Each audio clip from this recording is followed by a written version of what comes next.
Брисел е загрижен заради пролонгирањето на политичката криза во Македонија. Еврокомесарот Јоханес Хан в четврток доаѓа во Скопје, но како ќе биде пречекан од ВМРО ДПМН по нивните жестоки напади врз амбасадорите на западните земји и молкот за отворената поддршка што ја добија од Русија. Можна ли е дестабилизација на земјата и на целиот Балкан и нова линија на оглед меѓу Москва и Вашингтон? Добро вечер во Топ тема на ваша страна. Јас сум Сања Васич, а вечерва, освен дебатата на овие теми, ги прашавме што мислат и граѓаните. Донесуваме историја за она што најмногу ги мачи загадениот воздух. Но овој пат младите креативци нудат и решение. Останете со нас.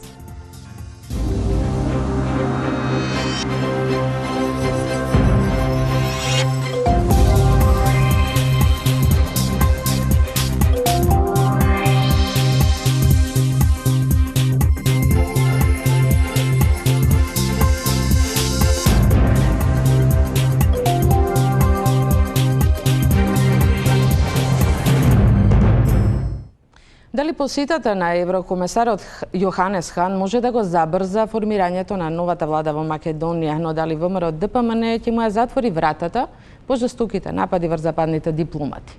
Се менува ли курсот на надворешната политика откако Русија зададе страна и се почесто реагира во однос на Македонија? Дали Балканот повторно зоврива?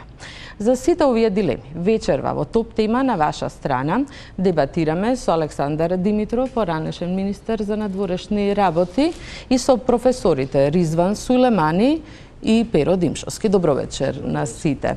Да почнеме со она што е вест денеска. Кабинетот на еврокомесарот Јоханес Хан и официјално соопшти дека тој доаѓа в четврток, но вој пат, за разлика од сите минати пати, тој доаѓа да учествува на конференција за енергетика, а на маргините на конференцијата се среќава со партиите. Како тоа го толкувате, господине Димитров? Точно денеска дојде такво сообштение дека еврокомесарот Хан доаѓа и нагласеа на маргините. Тоа остава една малку простор за шпекулација дали и тој е на маргините. Штом доаѓа тука во Македонија, затоа што доколку им беше толку горлива кризата, како што и сами најавивте, особено заради оваа крајно негативна разврска со давањето и недавањето на мандатите после изборите, очигледно немаше да искористат некој повод друг, па да го пратат, требаше и специјално да го пратат. И тоа што се однесува до мене, некогаш и се наежувам, не сум мислам единствениот, кога ќе слушнам дека еврокомесарот Хан доаѓа во Македонија. Зошто? Па бидејќи од самиот почеток на кризата со аферата Пуч, тој се покажа дека е завзема страна на власта. Очигледно беше дека неговото под форма менаџирање беше толку провидно и невешто, некогаш толку истрчуваше што паралелно со неговите изјави и соопштенија веднаш уследуваа деманти, до објаснување од кабинетот. Дури едно време беше и замрзнато неговото учество во одлучувањето како натаму кризата ќе се разрешува и пред Пржино и после Пржино. Дури еднаш напишав дека очекувајќи булдожер, ние од Европа добивме молтокултиватор. Но, господине Димитров, токму Јоханес Хан е архитектот на договорот од Пржино и врз основа на тоа се одржаа сите и избори, се формираше и специјалното јавно обвинителство. Зошто тогаш задено страна? Изборите и Пржино, договорот 1 и 2 немаше да се завршат без многу поенергичното вмешување, влијание или улога на тогашната заменичка помошничка на State Department од господјата Нуланд. Он беше, таа дојде претходно ден пред него, ја подготви атмосферата и потоа дојде Пржино во кој он си го зеде условно да речам улогата на медиатор.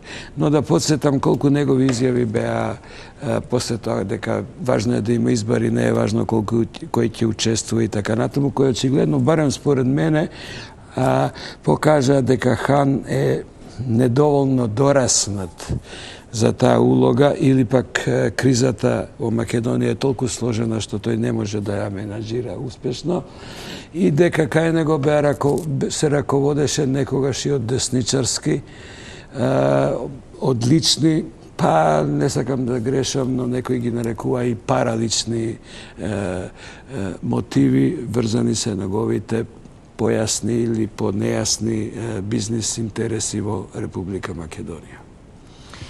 Како вие, господин Сулейманија, гледате улогата на еврокомесарот Хан во цела оваа криза во Македонија? Добро, во Република Македонија веќе станува познат ритуал.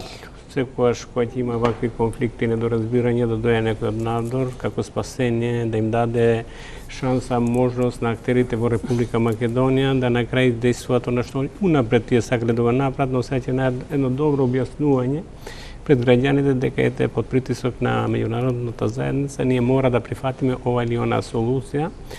И не случајно, онака што викаме, успад доаѓа Хан тука. И прашање денеска што е улогата на Хан и која е позицијата на Хан за да може да издейства нешто, која во самата Европска Унија, во секој самит го најавуваат како ќе ја биде или нема да ја биде. Кој е морковот и кој е ставот во овој момент на Хан што ќе им го понуди на политичарите во ситуација кога идната година во Европската Унија сега се гледа како клучна за иднината на самата Европска Унија. Така да јас во оваа ситуација позицијата на Хан не би ја поврза со неговата лична кариера и амбиција, туку многу повеќе како резултат на околностите во кои денеска се наоѓа Европската Унија, кој има подлабоки корени од една обична криза. Меѓутоа, Европската Унија во оваа ситуација, Брекзитот беше некаква кулминација на сето тоа, меѓутоа и по цело време беше активна и посредуваше и помагаше во решавање на кризата во Македонија. Значи не се повлече. Но прашање дали беше кулминација Брексит или тек не очекува 2017 кулминација, да се на кандидати кои се најавуваат, посебно Ле Пен и така натака, тоа никош не можеме да кажеме дека е кулминацијата, она е во длабока криза, не е само од геополитичка и филозофска и повеќе димензионална, така да не очекувам брзо од таа ситуација да излезе. И тоа е некој рефлекс на што се случува во Република Македонија, кога главниот авторитет, кога митот за Европска Унија се руши, и за НАТО се руши, кои беа издигнати во мит. Јас самиот сум го употребил зборот прв пат можеби мит во Република Македонија, дека интеграцијата за Република Македонија не се една рационално избор на граѓани на Република Македонија, тука е повеќе како мит кој не обединува, кој не дава сила, кој не дава поттик, и тој мит сега се руши од нас. Мислите дека Брисел е немоќен во моментот да спори било што веќе го губи авторитетот? Ама токму тоа, Брисел денеска, тој мит за Брисел дека Европа е решение за све, дека европската, дури демократијата веќе не е тоа. Нели, цело време зборуваме за на длабоката криза на демократи. Битката денеска во Европа и во светот повеќе се води измеѓу либералните демократи и либералните и нелибералните демократи. Тоа што некогаш беа синоним за тоа Ердоган и Путин сега кај нив сиде на поклонение. Ја видовте вие Тереза Меј да оди кај Ердоган. Ја видовте господја Меркел да иде кај Ердоган. Да, меѓутоа причината беше мигрантската криза. Токму тоа, затоа се губи главната вредност, идеалот на Европската Унија. Идеалот на Европската Унија беше слободата и демократија. Меѓутоа Македонија не е членка, туку е кандидат. Ама тоа е идеалот што не води напред. Ние Европска Унија, зашто би патриотизмот према Европската Унија не го градиме на друга основа, освен на идеалот на слободата и демократија. Ако идеалот на слободата и демократија се става во знак прашање во Европска Унија, која е она водилката што нас не води понатак. Така да, во овој момент првенствено сигурноста, безбедност се става во прв план и се заборава на главните вредности кои понекогаш или досега ја краси Европската Унија и либералната декларација, а тоа е слободата. Така да во се повеќе тие се преокупирани со безбедност, со надворешните граници на безбедност како што сме ние во Балкан, но и пошироко како што е Медитеранот. Значи сепак има интерес барем на главните членки. Ама повеќе од безбедност не него од кој да е причината, сепак признавате дека има интерес. Господине Димшовски, вие тесно соработувавте со Брисел и додека бевте во секретаријатот за европски прашања и во владата на Груевски до 2008-та, така да како добар познавач на овие бриселски состојби и бриселска политика, како вие го толкувате што Хан доаѓа на конференција, на маргините се среќава со партиите? Па не би сакал многу да извлечам некој огромен заклучок. Таа една посета, тој често пати доаѓа во регионот. Самата причина не е баш мала. 7 министри за надворешни работи на 6 земји на Западен Балкан, темата енергетика. За економија. И меѓутоа темата енергетика, енергетиката е исклучително важна тема сега, поготово за Југоисточна Европа, бидејќи се покажа во изминативе 10-20 години, не обезбеди овој регион сигурен и ефтин пристап до Сепак се среќава со партиите. Да, тоа беше неговата на маргините, улога, тоа дали е на маргините? Сака да се даде некое по индиректно значење, значи се избегнува таа драма што ние ја очекуваме. Мене тоа ја го гледам како повеќе лош знак отколку добар знак, и со самото тоа што формирањето на влада се одоговлече толку многу. Значи на 12 декември беа изборите, ние уште немаме влада, имаше мандат се даде еден мандат на ВМРО ДПМН, нивниот лидер не успеа да состави влада. Сега не знаеме точно каде е мандатот, се преговара, еве денес имаше соопштение дали ќе се успее таа влада. Брисел и САД, мислам, како спонзори, покровители на тој Пржински договор, а ова сето произлезе од тој договор, инсистираат на влада. Мислам, тоа е нешто што е дел на тој цел процес. Избори, влада, работење согласно прибе, евроинтеграции, тие се огромни работи што ја очекуваат новата влада. И мислам, ние треба да се насочиме повеќе што би работела таа влада, отколку дали ќе се состави, бидејќи сега по се изгледа се стеснува тој маневарски простор да не се состави. Јас овде би додал и што ја пошто со оглед дека има некои партиски станови во овие кај ВМРО ДПМН. СДС е релативно по-тивка во овој период после изборите. Меѓутоа тие ставови ги следам, меѓутоа се менуваат од ден на ден, што значи се од тактичка природа. Не би гледал дека се од некоја долгорочна природа. На кои ставови мислите? Прво на конфронтацијата со западните амбасадори, па после се повлекоа од тоа еднаш, па уште еднаш тоа се случи. Сега испаѓа дека има состанок со руски амбасадор. Тоа никој не треба, тоа се нормални активности, мислам. Еден вид тактика. Сега зборуваат за некаков став дека морало да се има избори, не мора ништо, тоа не може, таа е една од партиите. Ја дури мислам дека доколку се состави влада, тој став исто така ќе го променат, бидејќи таа влада, без разлика кој ќе учествува во неја, дали ќе учествува во ВМРО ДПМН или не, и да не учествува, тие ќе мора да ја поддржат агендата на таа влада.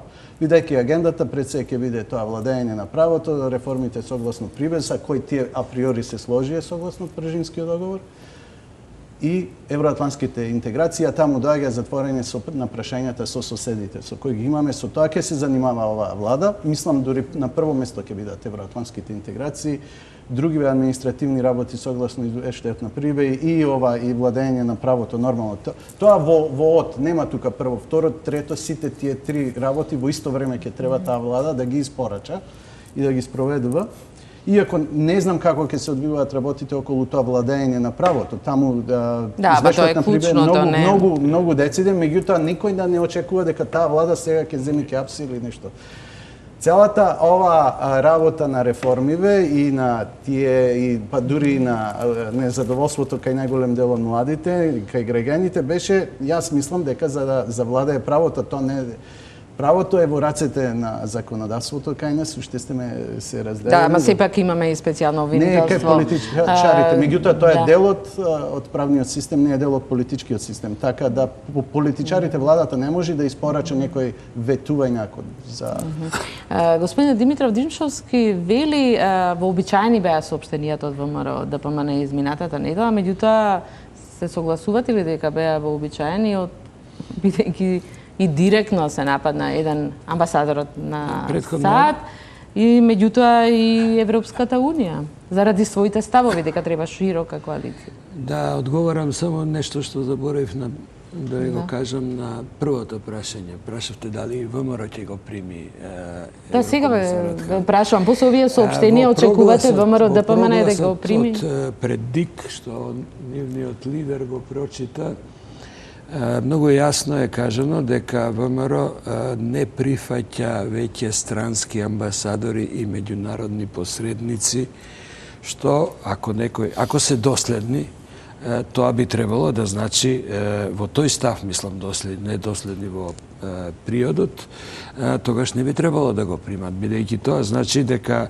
од тој датум, не знам кој беше, декември 17 или 16, тие го прекина и Пржино, го прекина контактот со амбасадорите што се во Македонија и се изјаснија против хибридните решенија, а тоа е СЈО. И СЈО е, уствари, специјалното јавно обвинителство е клучот во сите овие преговори, предизбори, продизбори, мандати и така натаму.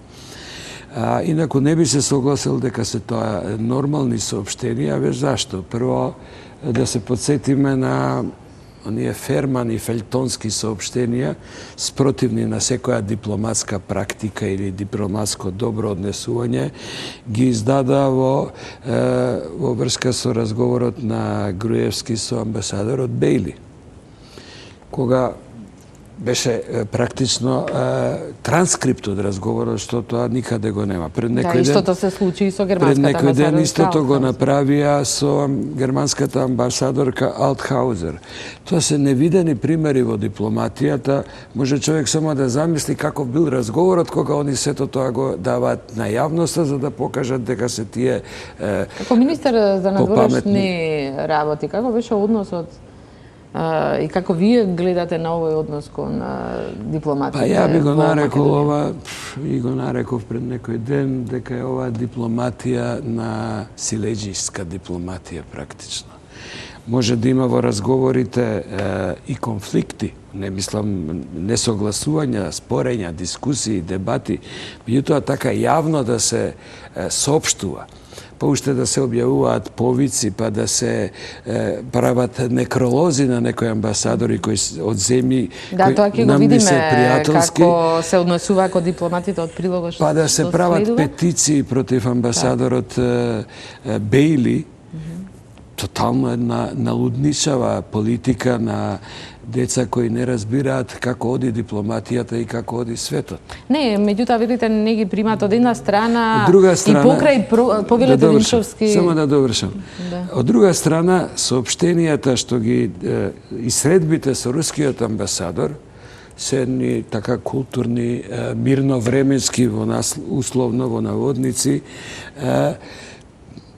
се ја обвинуваат шарената револуција, што е абсурдна теза, дека слично како пред некој време што обвинија исто шарената револуција, дека ни прави Мајданов, дека нова Украина и така натаму. Да, тоа не е прва реакција на Русија. Не е прва. Така што јас добивам, и веднаш после тоа се јавува Руското министерство со истите ставови, па потоа денеска пак имаме ново соопштение, а Руското министерство го брани Груевски и Ахмети дека наводно Запад сакал да го смени. За Русија ќе зборуваме подоцна, тоа е навистина новиот момент. Меѓутоа Димчовски сакаше да ви одговори. Само тие што прават, во денешното соопштение, со мешање во внатрешните работи на Македонија, тие го обвинуваат Запад дека се меша. Мислам, тоа е истата теза што со години наназад ВМРО ја прави, дека тие за ништо не се виновни, сите други им се виновни. Дури некогаш има впечаток дека соопштенијата што се лиферуваат и во дилема сум дал се преведувани од руски на македонски, од македонски на руски или заедно пишувани, веруете. Повелете им. Не знам, мене тоа не ме загрижува, да ви кажам право. Не знам зошто ги отвораме овие теми, кој рекол, што рекол. Важно е, нормално, голема партија. Меѓутоа, кога ги гледаме од почеток на кризата, со онај обвинувањето за пуч, знаевме дека тука имаме погрешен пристап кон настаните. Меѓутоа, ВМРО ДПМН после се исправи, дојде, прифати да преговара, се сложи со Пржино и покрај сите цело време се даваат топли ладни изјави во однос на процесот. Истиот тој процес продолжува, тоа е еден вид, како да речеме, еден вид маркетиншки пристап, популистички пристап, кој тоа што Русија дава соопштенија воопшто мене не ме загрижува во оваа фаза, бидејќи има право Русија да си каже свое мислење, доволно е земја Тоа само според вас, значи нема пречка. Нема никаква пречка, знаете зашто? ВМРО ДПМН утре во четврток да не се сретнат со Што ако Јоханес не се Хан? сретнат, тие само себе си ќе се повредат со тоа, како и претходно, мислам, со такви ставови. Тоа не е сериозно. Нема тука никаква, како да ви кажам, нема што тука да се веде. Тоа еднаш ќе го кажете и после тоа или ќе го направите или не. Ако не го стварно, ако останете доследен, останувате надвор од игра, самите се побетувате и тука нема. Затоа не сум загрижен. Што може да прави? Постојано во овој процес се враќале назад и биле, мислам, партијата била горе-долу се како еден соработувала со Европската Унија, и со САД, па и со внатрешните други политички чинители. Значи, така ги гледам работи. Меѓу работите што посебно страшно ме иритира, токму ова сте премногу сме остесни кругот и како целиот свет околу нас да се врти. Не е мојчета толкава на ниједна партија во Република Македонија да ја прави фактор Русија вовдека во Балканот во Македонија. Во самитот во НАТО беше идентификуваните главните опасности за Европа и тоа рекла, тоа е тероризмот, тоа е имиграција, тоа е Русија. Зар ние имаме таква сила да успоставиме таква заинтересираност на Русија? Тоа е резултат на многу околности кои да се случуваат околу нас, а ние немаме храброст да ги гледаме со отворени очи. Затварањето на патот кај Европска унија на регионот автоматски отвара нови можности и перспективи. Тоа не значи дека се подобри, може да бидат многу полоши.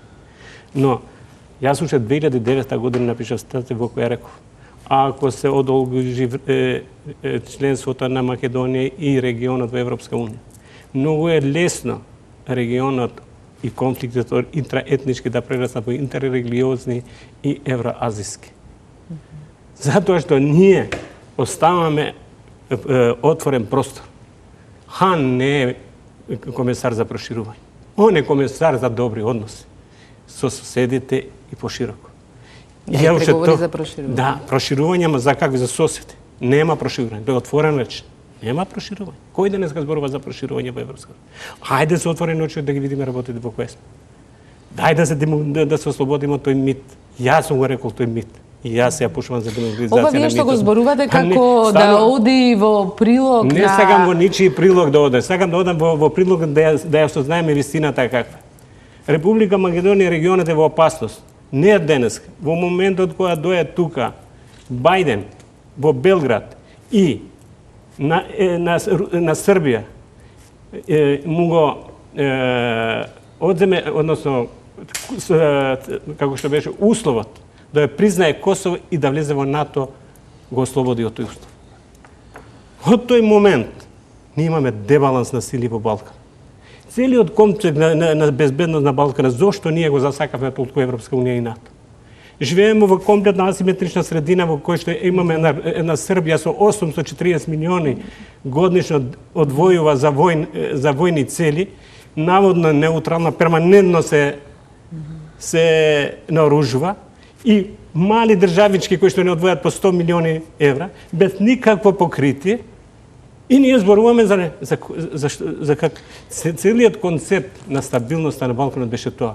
Со дека има огромни диспаритети во сите основи. Ние моравме да го прифатиме концептот на интеграција. Реториката што ја слушаме тука, ја слушаме на целиот Балкан, меѓутоа овој дел мислам да го оставиме за подосна, сега да се вратиме сепак на да се вратиме на тоа, почнавме, што се случува во моментот внатре во државата, иако се согласувам дека не е ни центар ниту на Балканот, ниту ние имаме мој такви да стресиме тоа. Ниту на светот. Значи, цел на нападите избиратава недела беше американскиот амбасадор Джейс Бейли. Но ова не е прв пат еден странски дипломат да биде мета на напади на политичарите, како што слушнаме од господинот Димитро, можеби и Хан не треба да биде примен од Може би една нема партија да го или примат, ја не мислам, не викам што треба да се случи. Може би или нема да не. го примат. Меѓутоа, странските дипломати не се секогаш добре дојдени, дури сме имале и случај на протерување и затоа сега предлагам да го видиме прилогот што го подготви колешката Тамара Грнчаровска. Американскиот амбасадор Джес Бейли не е единствениот кој бил на тапет на партијата ВМРО-ДПМН. Заедно со него минатата недела се најде Европската унија, од која беше побарано да се дообјасни што подразбира со изјавата дека очекува председателот Иванов да определи лидер за формирање на што е можно поширока влада. Германската амбасадорка Кристина Аутхаузер пак беше ставена во незавидна позиција, откако посредбата со врвот на партијата беше лиферувано нестандардно соопштение во кое се цитираат цели изјави од средбата, како и директни обраќања на Груевски до амбасадорката, но тоа не беше прво вакво објавување на соопштенија надвор од вообичаениот формат. Такви соопштенија партијата објави и посредбите кои ги имаше по изборите со амбасадорите на САД и Европската унија и на Норвешка, при што дури во едното од нив беше наведено: во последните 2 години во Република Македонија имаше сериозно мешање на одредени представници на меѓународната заедница во внатрешните работи на земјата и внатре политичките и меѓупартиски работи. На обвинувањата на партијата за ставовите на Бели, Стејт департментот јасно и стави на знаење дека целосно го поддржува својот амбасадор која представува американската политика и од таа останува непроменета. Но ваквото конфронтирање и праќање предупредување од партијата кон западните амбасадори во Македонија е последно во низата. Од стартот на политичката криза пред повеќе од 2 години речникот на партијата и незините приврзаници се заоструваше. Како резултат на тоа, поранешниот евроамбасадор во земјава Иво Орав на почетокот на 2016 година, речиси на крајот од својот 4-годишен мандат, побара зголемено обезбедување поради, како што кажа самиот, засилената кампања против европските представници. Сепак кулминацијата на конфронтацијата со странските амбасадори беше достигната со прогласот на ВМРО-ДПМН од 17 декември, кога од протестите на партијата предик лидерот Никола Груевски им упати најдиректна порака на амбасадорите. Некои амбасадори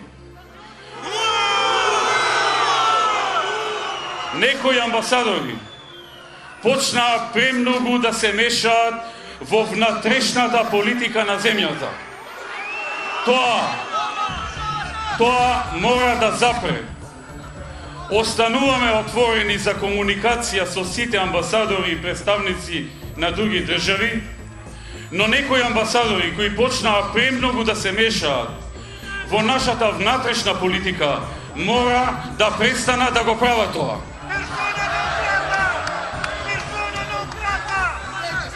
ВМРО-ДПМН нема да дозволи понатамошно мешање на амбасадори во внатрешно политичките прашања на земјата. И бараме да останат во рамките на своите мандати и овластувања како дипломати. По говорот на Груевски на социјалните мрежи се појавија фотографии со некролози на амбасадорите на Европската унија, САД, Германија, Франција, Велика Британија, Италија, поранишниот посредник Хаути и европратеникот Ховид. По бурните реакции на меѓународната заедница, партијата сепак реагираше со соопштение, осудувајќи го ваквиот акт како целосно неприфатлив и недозволен кој во иднина мора да запре, иако фотографиите од интернет не беа тргнати. Иако прогласот на ВМРО-ДПМН беше најостро и најдиректно, не беше и прво обраќање на Груевски до амбасадорите.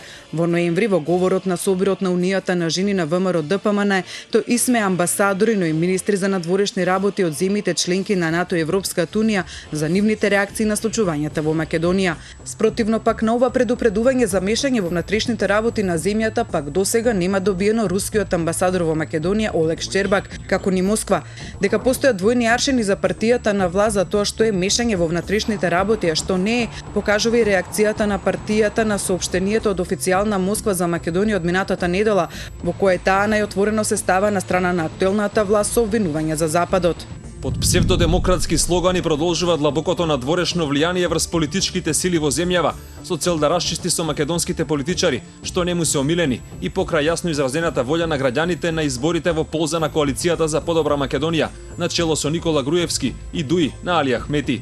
Соопштенијата од Москва во 2015 година, кога таа за прв пат се огласи за политичките случувања во земјава, тогаш во период од неколку месеци Москва лиферуваше неколку соопштенија и изјави за нејзини представници со директно обвинување до западните држави дека и помагаат на опозицијата во земјава да извршат преврат. Реакција немаше. Иако сега влезе во отворена конфронтација со амбасадорите, анимозитетот на владеачката партија кон ставовите на влијателните западни држави на Европската унија за случувањата во земјава не се нешто ново за партијата. Тоа најдобро може да го потврди првиот евроамбасадор во Македонија Ерван Фуере, кој од омилен амбасадор по 5 години амбасадорување во 2011-та замина неславно, со карикатура како излегува од фрижидер, со проштален прием на кој не се појавеа ниту премиерот, председателот на државата, министрите ни пратениците од ВМРО ДПМН и со изнудена проштална средба со тогашниот премиер Груевски, кој го прими во 5 до 12 откако прво му ја откажа закажаната средба поради презафатеност, ги промовираше новите автобуси на ЈСП. Гревот на Фуере беа критиките упатени на сметка на власта дека не се спроведуваат реформите неопходни за пристапување во Европската унија. Инаку Македонија досега само еднаш прогласила странски амбасадор за персона нон грата и тоа во кризната 2001 година и тогаш на власт беше ВМРО ДПМН на начело со Љупчо Георгиевски. Американскиот дипломат Роберт Фровик како представник на ОПСЕ беше директно протеран од земјава поради неговиот план за разрешување на кризата преку директни контакти со ОНА, итно запирање на огнот со ОНА во замена за ветување за амнестија. Набргу потоа планот на Фровик речиси целосно можеше да се прочита во редовите на Охридскиот договор. Тогаш во немилост на десничарската власт во Македонија беа и специјалните олеснувачи од САД и од Европската унија Джеймс Пердју и Франсуа Леотар, но и представникот на НАТО Питер Фейт, кои исто така беа на ивица да бидат прогласени за непожелни во Македонија. Поминаа само со заладени односи од страна на премиерот Георгиевски Којнив, кој сепак ги обвини. Колку што е брутален нивниот текст, уште побрутален, каубојски и загрижувачки е нивниот стил, со кој се обидуваат да ги скршат државните институции, за да се прифати она што тие го замислиле како нова иднина на земјава. Можеме да ја искажеме само нашата загриженост за методологијата со која работат така наречените западни демократи. Точно е дека работите се поставени ултимативно. Слично на контекстот во кој сега актуелната власт преточена низ партиски настап им се обраќа на западните амбасадори кога не се допаѓа нивното мислење. Да, тоа беше подсетување на она што се случуваше и односот кон дипломатите изминатите години. Но објавувањето на војна кон Джиз Били може би имаше и друга цел, да се направи некоја промена и во американската надворешна политика кон Македонија. Можно ли е тоа, господине Димитров? Не. За подсетување, 2008 година, после за нас крајно неповолниот самит на НАТО во Букурешт, добивме од страна на републиканскиот председател Џорџ Буш помладиот, како земја, огромен подарок, златен подарок, кој се вика Договор за стратешко партнерство и пријателство, што е потпишан негде 7. мај 2008 година. Во тој договор се обврзавме, односно двете земји се обврзаа дека стојат на принципите на слобода, владење на правото, слободни медиуми, слободна пазарна економија и така натаму. За мене најважниот дел е нека се поаѓа, значи Соединетите американски држави гарантираат, подпишуваат, тоа беше подпис меѓу Милошовски и Кондолиза Рајс, дека поаѓаат од унитарноста на мултиетничка Република Македонија во постојните граници. Поголема гаранција за интегритетот, за територијалниот интегритет и суверенитет со тоа нема. За жал, 2011 година, кога почна годината на намигнување на председателот Иванов со председателот Обама, а 2012 февруари, кога тогашниот премиер Груевски накратко беше примен од председателот Бајден и од тогашната државна секретарка Хилари Клинтон, се виде дека тој договор Република Македонија, како и многу други меѓународни, односно власта тогашно и се уште во Македонија го претвори во еден вид тоалет хартија, дека ништо не изначи и дека не му удира рецка, што се вика, во меѓу луѓето. Дали ќе се промени? Не верувам. Зашто? Затоа што Соединетите американски држави имаат многу јасна бипартизанска или двопартиска политика која не зависи барем во нијанси или по приоритети, а Македонија е некаде, камо среќа да е Балканот приоритет, а Македонија е далеку на долу на листата на приоритетите на американската надворешна политика и доколку со овие идентификации дека Груевски е како Трамп, со додворувањата на Трамп и детските очекувања дека дојде Трамп, сега ќе се смени, ќе го врати Бели и ќе се фати на јадицата на Сорос, односно десороизација, што е една нова хистерија овдека во Македонија, дека победуваме, ќе добиеме поддршка, во наводници победуваме. Тоа е наивна детско сваќање на некои што не ги гледаат, не знаат да играат шах на шаховската табла светска, дури не се спремни ни човече на лути се да играат.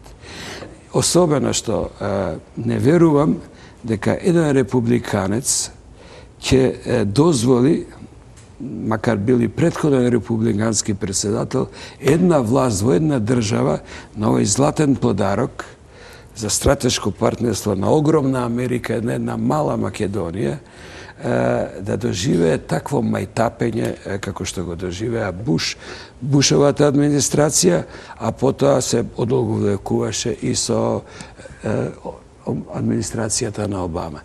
Така што не очекувам. Меѓутоа, само уште една работа да кажам и Соединетите американски држави за сега завршуваме во разговориве.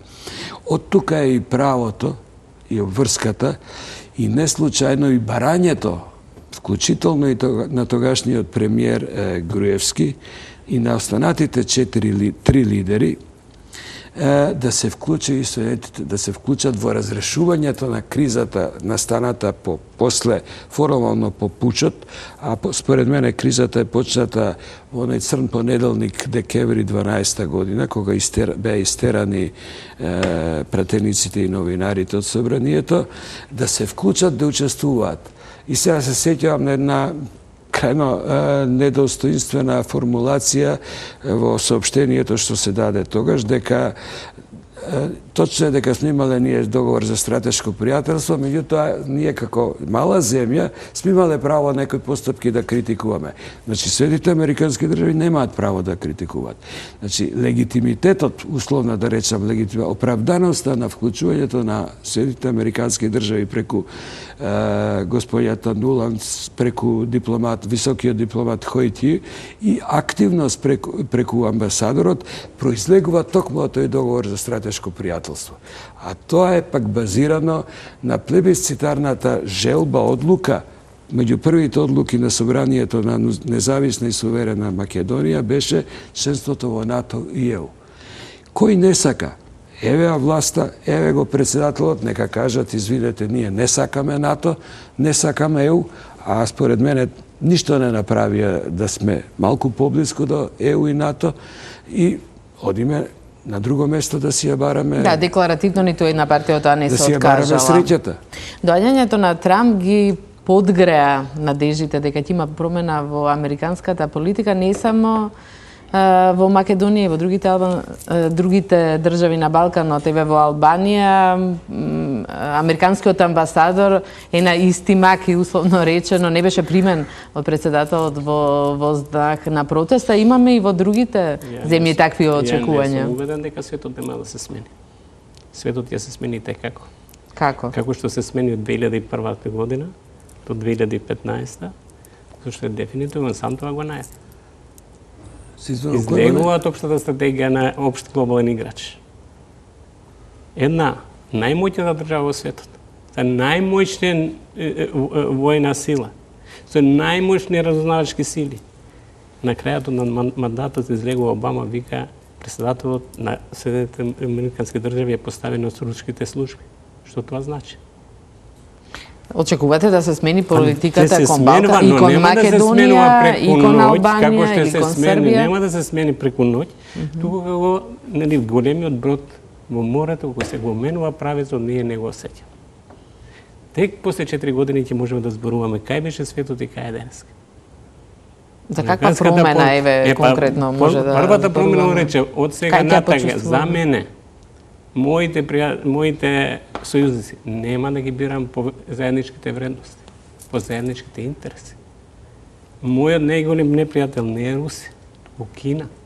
Тоа беше главната разлика меѓу републиканците и демократите. Да, меѓутоа Балканот воопшто не го спомнува. Да, Балканот како не го спомнува. Треба да се разбира дека го спомнува, ако Каде го спомнува Балканот? Не го спомна. Па така кажете. Не го спомна, но спомна дека сака да успостави други односи со Русија. Спомна дека два пати дека Европа е застарена работа, дека НАТО е застарена работа. Да, меѓутоа денеска соопшти дека го поддржува НАТО и американскиот председател учествува на самитот во мај. Ама тоа беше најголемата опасност за Трамп. Непредвидливост. И ние сега ќе треба да гледаме на шолја кафе.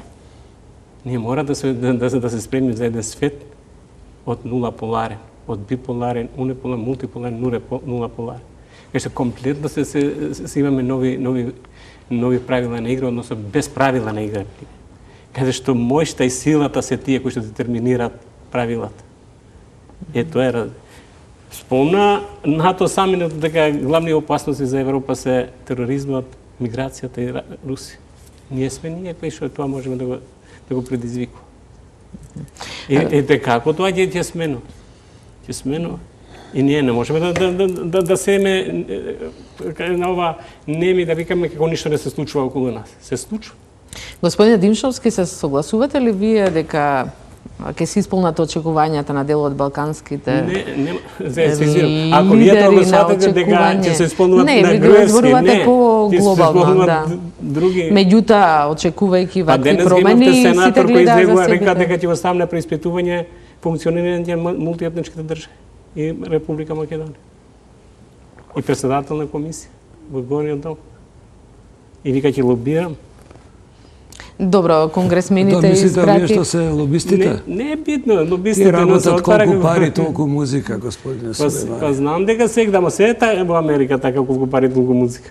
Така го толкувате писмото, зборувате за писмото на конгресмените. Да, тој што беше за поведување истрага како голем лидер дошол за против Бејли. Да. Не бе, овој денеска имаше во Алсат. И ќе треба некогаш за Македонија е пропала држава. За кој конгресмен зборувате? Сакам да кажам, не е тоа битно. Јас тоа го прифаќам дека е така. За лобирање паќе. Но не можеме да бидеме факт со затворени очи да гледаме на станите кои се случуваат околу нас.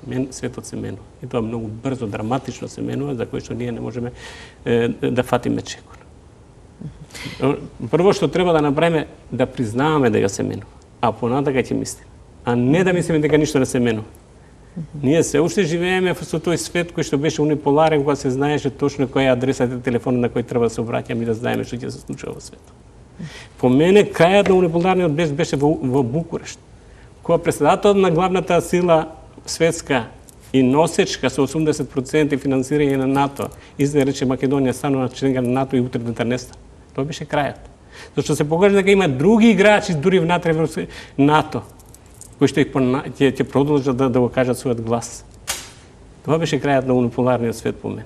Жално што не се успостави мултиполарен свет и денеска живееме во нулта поларен и без никаков свет. Кај што имаме многу актери, но ниеден фактор нема кој што може да решава за работите. И тоа е опасност да го живееме. Да, и ставот на господинот Димшовски, па одиме на реклами. На што? Дали може да очекуваме промена во американската политика во однос на Македонија и со оглед на некои очекувања на балканските политичари?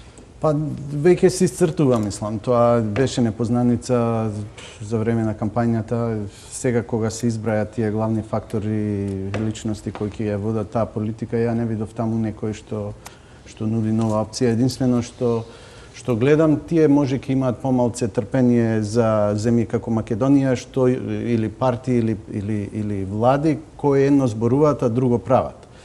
Иначе политиката останува сега конкретно во овој период, јас како ја гледам нивниот ангажман на Балканов е стабилизација на подрачјево.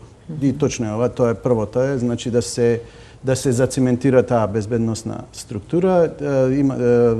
Во тој контекст Црна Гора стана членка на НАТО. Значи тој процес продолжува. Мислам дека наред е Македонија за тоа. И јас не мислам дека тој процес може и некој да го сопри во оваа ситуација, па макар и ние на политичка партија сите да се декларираат на едно, а друго да работат, како што очигледно се случувало во оваа земја, со оглед на сите тие шанси за кои спомна и министерот. Предлагам тука да направиме една пауза за реклами и потоа се враќаме и ја продолжуваме дебатата во студиото.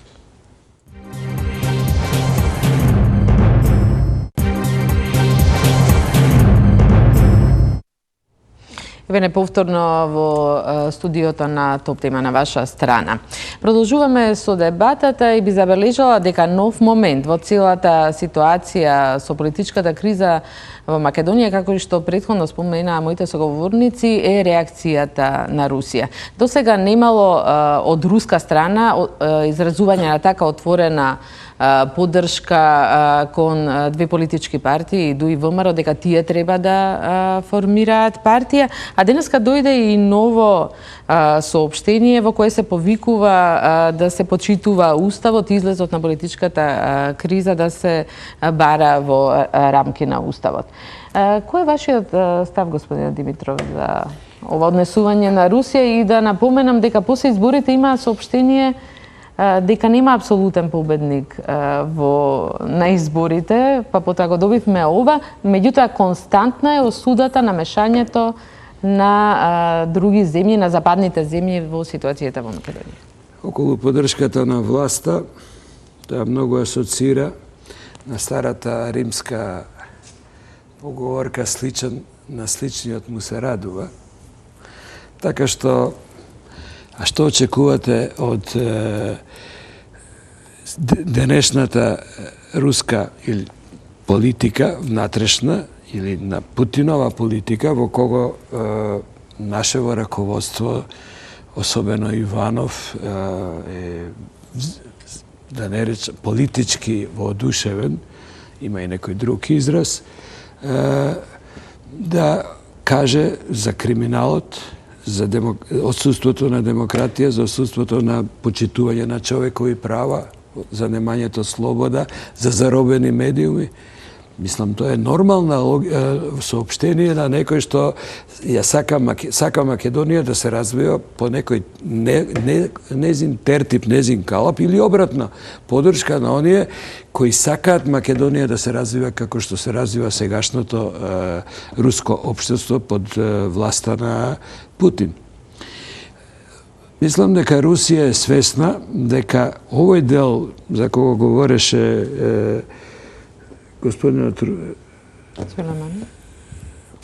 Сулеймани, се извинувам, дека овој дел на Балканот му припаѓа или влегува, како се вика во политички жаргон, под чадорот на НАТО и на ЕУ.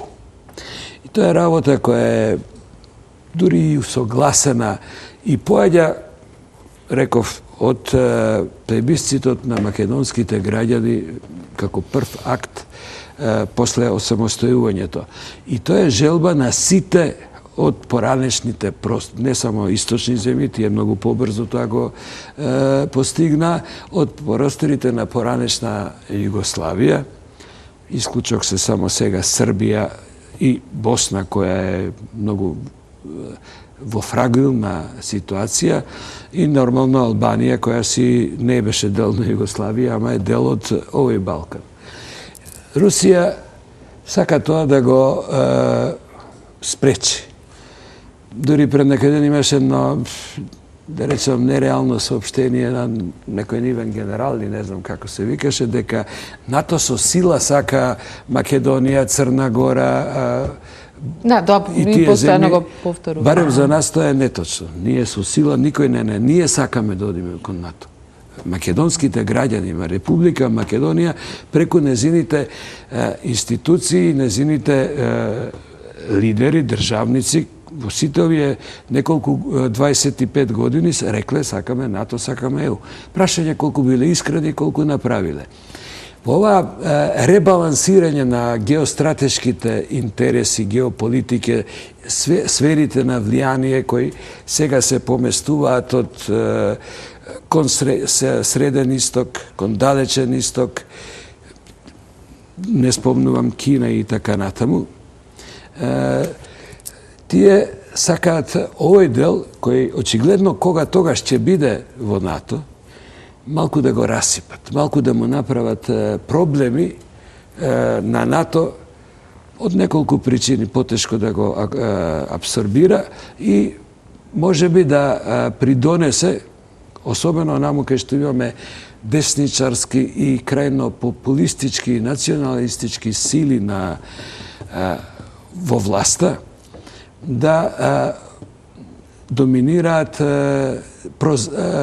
происточните, антизападните, антинато и антиевропските чувства. И ништо повеќе.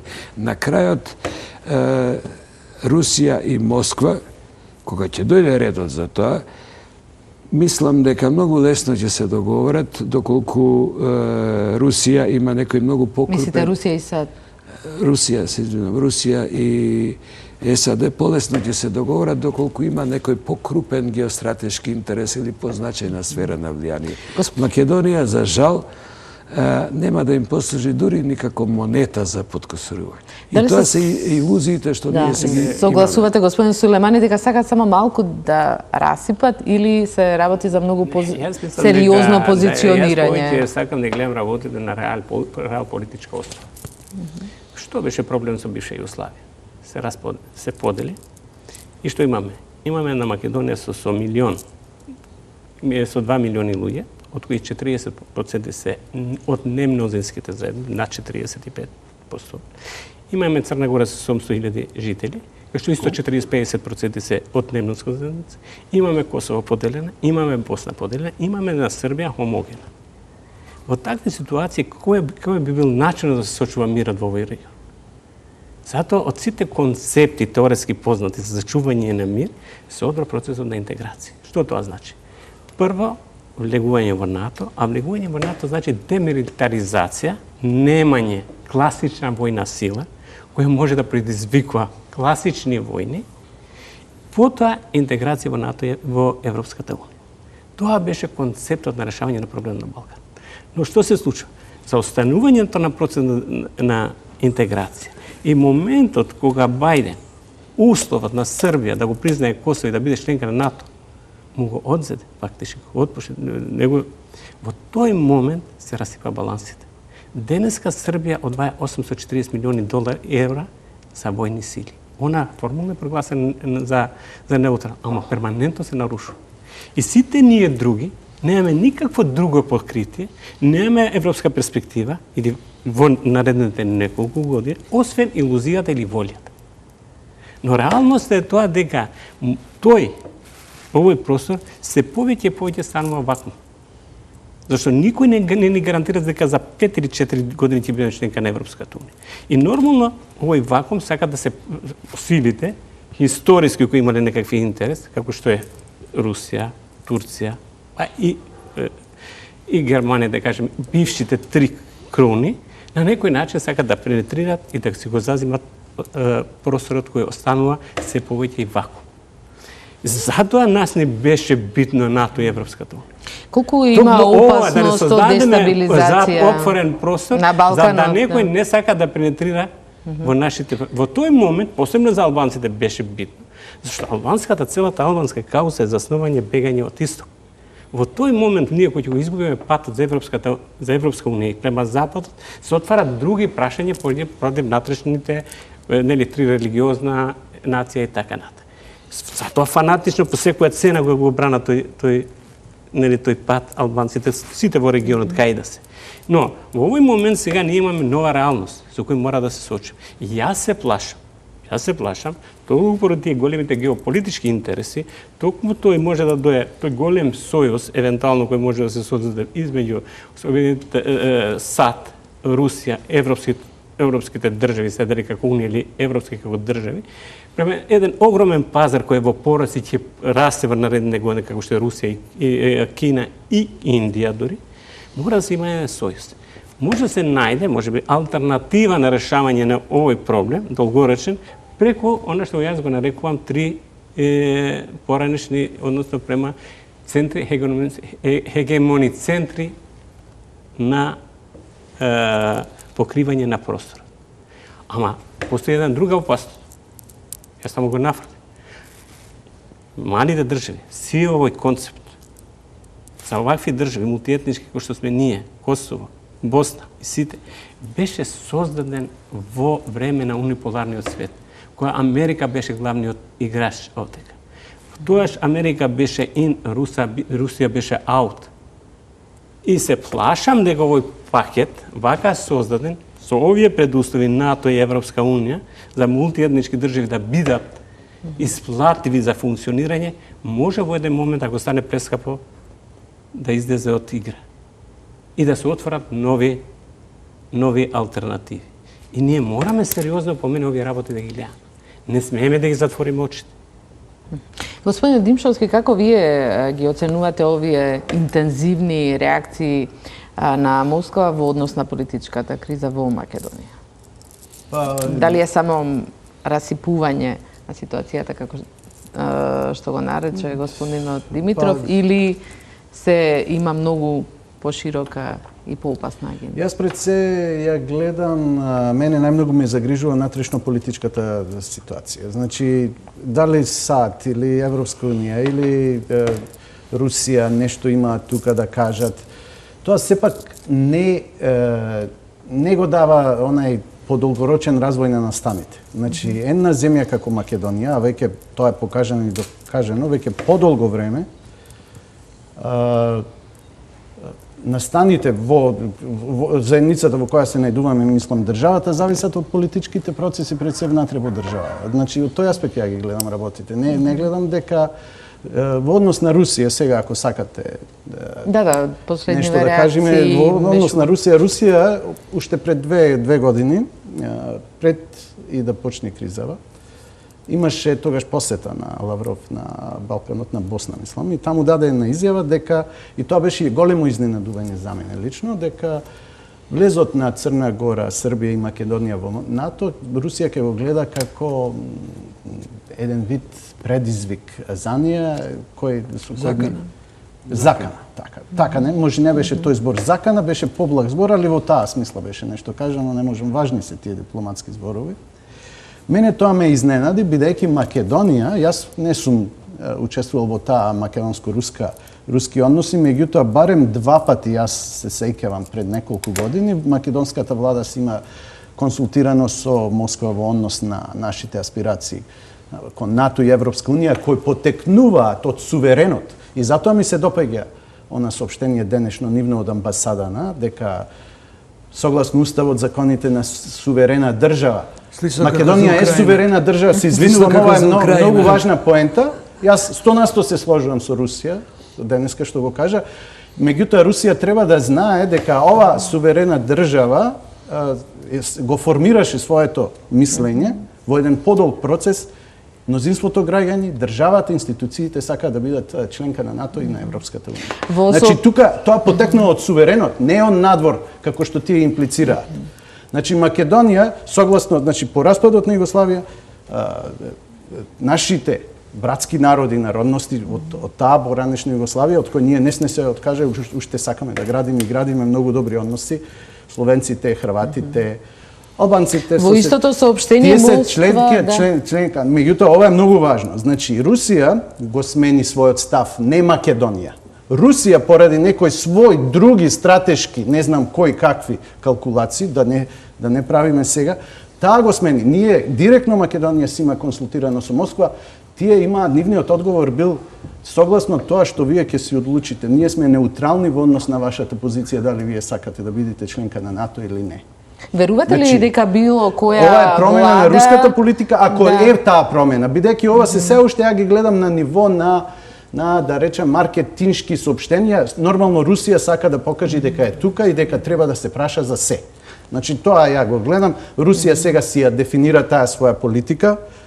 Значи, еден баланс. Нема тоа да биде како претходно во ладната војна, меѓутоа тие изјави ќе се смират, јас мислам, доколку се најде некаква, сега е многу флуиден односот меѓу САД и Русија, значи се заострува работите. Да, затоа и во соопштението вела денеска дека се неодговорни тврдењата на известни, цитирам, милитантни политичари, кои пред известно време Македонија ставија на линија на огнот меѓу Вашингтон и Москва. И не само поранешниот не само Македонија, туку и целиот Балкан. Кери не го почна тоа, Лавров го почна наршинот. Не знам што друго да кажам. Да ги слушаме сега што за ова мислат граѓаните од нивните коментари на социјалните мрежи. Видеоблогот го подготви Александар Манси. Дали Македонија им го врти грбот на Соединетите Американски држави и на Европската Унија, а истовремено кокетира со Русија? На Фејсбук и на Твитер деновиве имаше голем број на коментари за тоа каква надворешна политика всушност треба да води земјава, додека едни сметаат дека Македонија треба да се држи до своите евроатлантски определби, други сметаат дека всушност нашиот појас за спасување е Русија. Топ тема на ваша страна го побара вашето мислење за тоа дали сметате дека политичките кризи на Балканот го вртат регионот повеќе кон Запад или кон Русија. Ве запрашавме и зошто дел од партиите создадоа пракса на нетрпеливост и вербални напади кон западните амбасадори. Како тоа се одразува на државните интереси? Драган Алцинов ни одговори. Зошто велите некои од партиите? Единствено ДПМН се обиде да создаде таков однос за дневно политички цели, загрозувајќи го својот статус како сериозна партија во иднина. Државата не загуби ништо од тоа, но ДПМН загуби многу. Конечно, излегува на виделина карактеристиките на раководството на таа партија. За тоа, во која насока се движи Балканот, Александар Поповски ни напиша на Фејсбук. Центар на Балканот е Истанбул или поранешен Цариград, но различните религиски вредности го оддалечија тој центар од Балканот. Колку што го оддалечија, тој станува невралгично подрече, баш по причината на оддалечувањето од центарот. Западот е неминовна ориентација за привиден мир и соживот на различните религиски вредности. Дали ваквиот политички пинг-понг помеѓу Истокот и Западот ќе го почувствуваат граѓаните на свој грб? Ова е прашањето што многумина си го поставуваат денови на социјалните мрежи.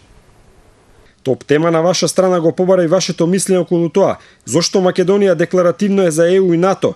Го избравме САД за стратешки партнер, но во реалноста дали повеќе кокетираме со Русија?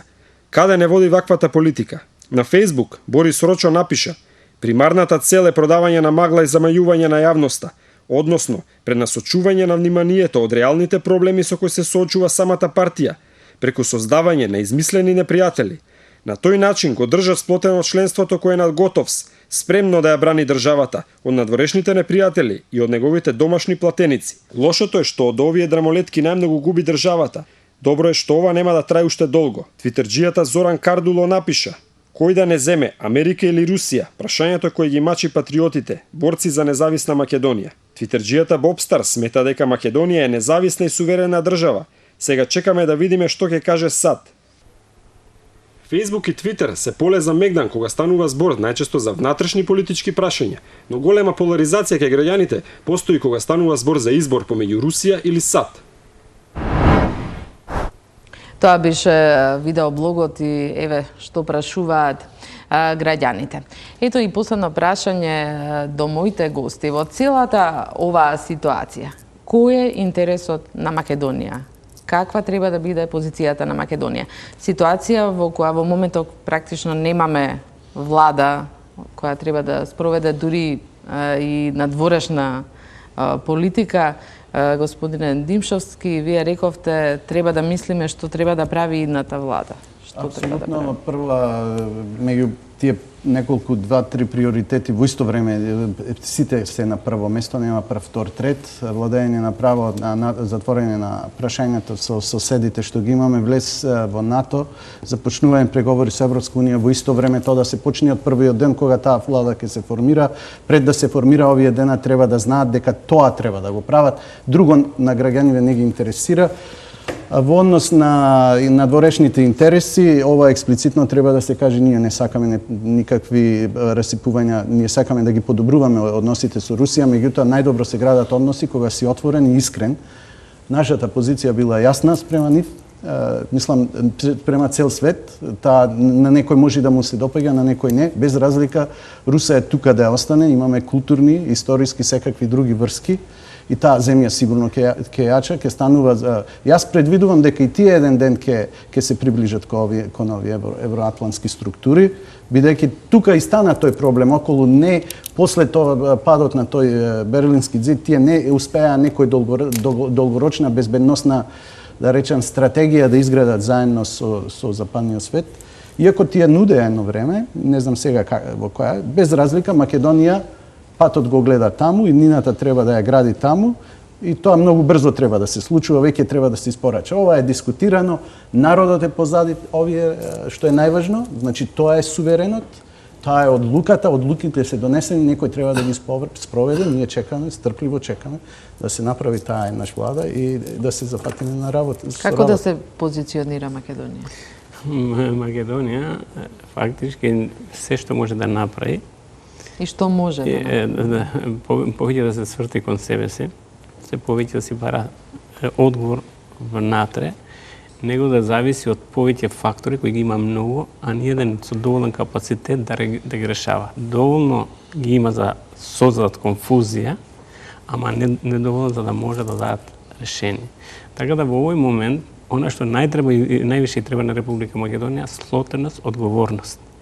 И со многу отворени очи да ја пратат ситуацијата околу нас и во светот.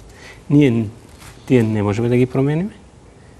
Работите кои не се менуваат, се менаџират. Значи, ние треба да менаџираме ситуацијата. И јасно е дека Република Македонија 25 години се определи за еден правец. Сите реформи, сите активности, сите врски и економски, и секакво се поврзани со Запад. И секое ново свртување, посебно преку ноќ, тоа би било преопасно за Република Македонија. Ние треба да останеме на таа линија, но не сум ја толку оптимист дека која идеја влада која ќе се состои, дека ќе има капацитети на вистина овие крупни прашања, после главното прашање, кој е камен на сопнување за тие евроатлантски интеграции, проблем со име да го реши во моментот. Скоро на тоа, имајќи во предвид дека 2017 е клучна за Европската унија, изборна година за клучните држави, за кои што се уште не знаеме исходот како ќе испадне. Да, споменавте вие судбината на Европската унија. Судбината на Европската унија ќе зависи од 2007-та. Како никој до сега треба да бидеме будни да ја пратиме ситуација.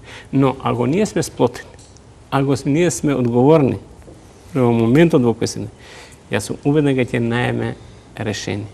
Токму тоа што недостасува. Господине Димитров? За нова влада. Тоа ме прашувате. Како да се позиционира Македонија? А како да се позиционира? Па нормално да има влада која ќе резултат на волјата на граѓаните. 613.000 беа за промени, околу 450.000 беа за статус кво, условно да речем. Меѓутоа тука неизвестни се неколку работи. Прво, што ќе одлучи човекот што има визит карта дека е председател на Републиката.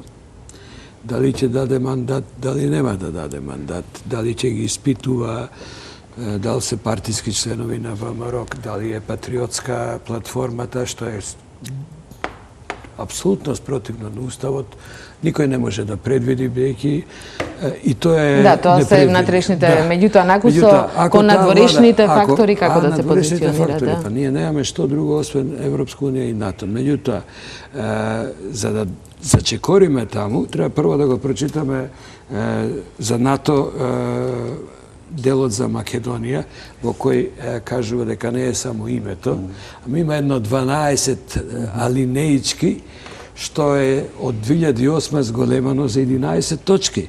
Покрај името, реформи, владење на право, рамковен договор, избори, слобода на медиуми, да не ги редам. Копенхашки критериуми не вратени.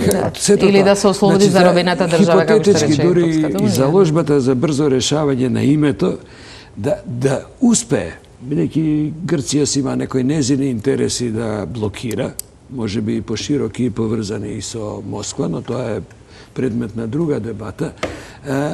Дури да го завршиме, то ние треба да ги исполниме и овие 11-10 точки. Нас не чека не камче, планини. Слично е со Европската унија, слично е со документот на Прибе, итните реформски приоритети за кои Груевски рече, ние ги поддржуваме и ги поздравуваме како да ги видел на Корзо, а ништо не направи. Слично е со, реков на почетокот, клучот е специјалното јавно обвинителство. Тоа да продолжи, ќе се отвори процесот за одговорност, ќе се отвори процес за расчистување на криминалното прислушување на 20.000 луѓе, поврзано со сите криминали, и ќе почне да владее правото. А за тоа, за жал, мислам дека таа влада, кога ќе, за да може натаму да ја води Македонија, доколку не ја формира ВМРО, ќе биде соочена со блокади, со протести, со излегување од собранието, се, бидејќи власт ако се изгуби, тие губат се. Ви благодарам за учеството. Тука завршуваме дебатата, но не и емисијата. По блокот реклами следува нашиот нов програмски сегмент наречен Млади лидери. Останете со нас и по реклами.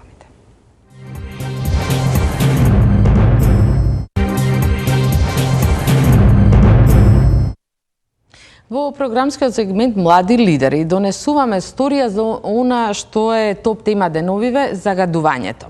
Сите алармираат, но се нудат и решенија. Едно од нив го има и тимот на стартап Возиме.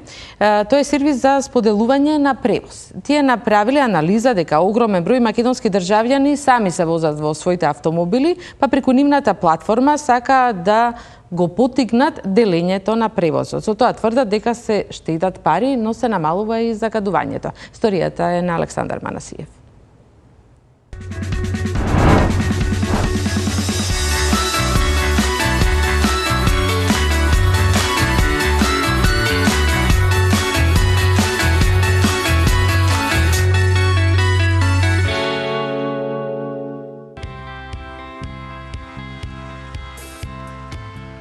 Едно возило, еден возач, ниту еден друг патник. Ова е сликата што секојдневно гледаме низ улиците во Скопје, но и низ други градови во земјава. Оваа појава која предизвикува метеж во сообраќајот, сака да ја смена 20 студенти од македонскиот стартап Возиме. Нивната платформа може да ја користат оние кои често патуваат, а немаат свое возило и може да најдат слободно место во автомобилот на други луѓе.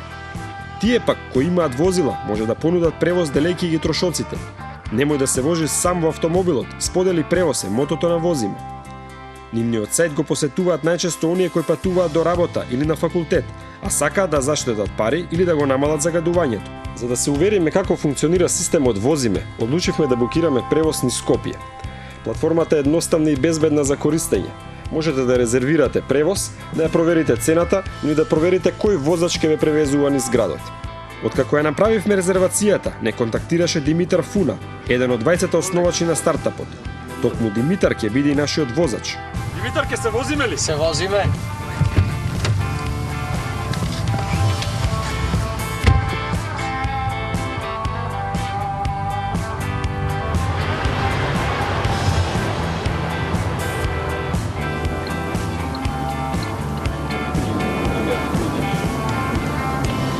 Димитар, можеш ли да ми кажеш што беше идејата за Возиме? Што е всушност Возиме? Значи, Возиме македонски сервис, односно македонска платформа за делење на превоз. Ја направивме јас и мојот пријател Анастас Петровски, кој моментално е на мастер студии во Љубљана. Првичната идеја беше односно мотивот за развивањето на оваа платформа беше тоа што ние имавме потешкоти со наоѓање превоз од Битола до Скопје. Автобуските линии беа премногу долги и ние решивме да направиме производ кој првично нас ќе ни помогне да најдеме превоз, а потоа и на сите оние кои сакаат да делат превоз се еколошки свесни и сакаат да заштедат на патните трошоци. Со делењето на превоз вие односно ги делите трошоците за патување без разлика дали се тоа трошоци за гориво или се трошоци за паркинг или се трошоци за патарини. Истовремено со делењето на превоз ние моментално се обидуваме во Скопје да го намалиме метежот и да ги намалиме загадувањата во поголемите градови. Тој секојдневно на улиците гледа како голем дел од возачите се сами во автомобилите. Во Македонија нема статистика колкава е таа бројка на возачи, но во САД е огромна според податоците што ги има во зиме. Над 92% од луѓето се возат сами во автомобил и тие пробуваат тоа да го решат на различни начини, како на пример има трета лента која е дозволена само за карпулинг, односно само за возила со повеќе патници, со цел тие да стигнат побрзо и да на некој начин субвенционира делење на превоз. Делењето превоз станува сериозен бизнис во светски рамки. Uber и Google се едни од најголемите играчи во овој мултимилионски бизнис. Димитар смета дека нивната платформа ќе помогне да се намали загадувањето, па затоа се фокусирани во главниот град на земјава. Ако само 2 лица годишно секојдневно делат превоз, загадувањето, односно емисијата на CO2 се намалува за 4.500 килограми. Концептот на делот од платформата е да биде специализирано за Скопје, да им помогнеме на скопјани кои секојдневно патуваат од одредена дестинација, на пример од Карпош 4 до аеродром, да имаат место каде што ќе го споделат тој превоз и каде што ќе најдат сопатници со цел да ги поделат трошоците, намалат градскиот метеж и да помогнат во намалувањето на аерозагадувањето. Додека се враќавме на нашата почетна дестинација, Димитар ни објаснува дека корисниците на возиме бараат превоз од еден во друг град, но и меѓународен превоз, најчесто за време на некои големи регионални концерти. Колку корисници имате засега и колку километри имаат поминато тие преку вашиот сервис? До сега имаме над 1000 регистрирани корисници. Зборувам за корисници кои го користат редовно сервисот, значи настрана од оние кои само пребаруваат превоз, додека со тие 400 огласи кои досега се споделени, имаме над 150.000 километри извозени, односно реализирани преку возиме. Димитар, фала ти на превозот. Се гледам. Поздрав. Поздрав.